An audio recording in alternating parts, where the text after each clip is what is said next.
to all of us. So my talent is spoken word poetry with love dance. And this poetry is wala na. Humana ang tanan sa tuwa. Kadaghan sa mga bituon.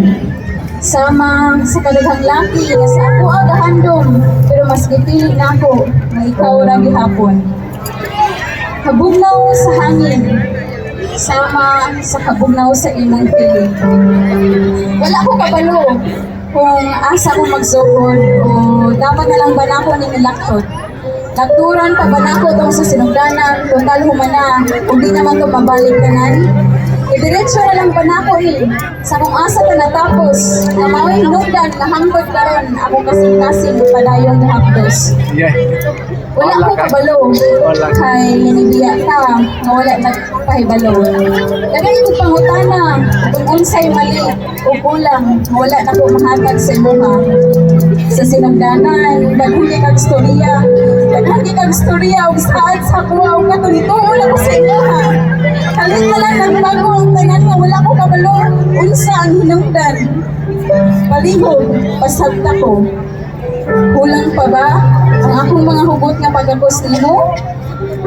Kulang pa ba ang akong ipakita nga gugma sa imuha o dili lang dyan ko may mga sakto kadi man nakabalo makontento. Nibiya ka, awa na ko damha, natapos na, pero kung gugma, nagpabilin gihapon sa imuha, samtang ikaw, tua, malipayon sa bago ni mong nakaila.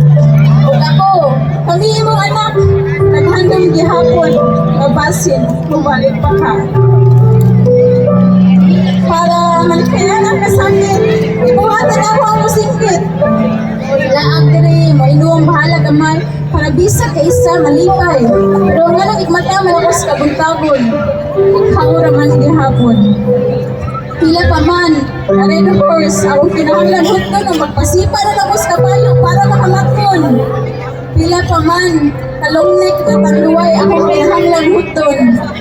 O basin tikita, para makamata na ako sa kamatuoran nga kitang duha, wala na dyan yung pag-asa.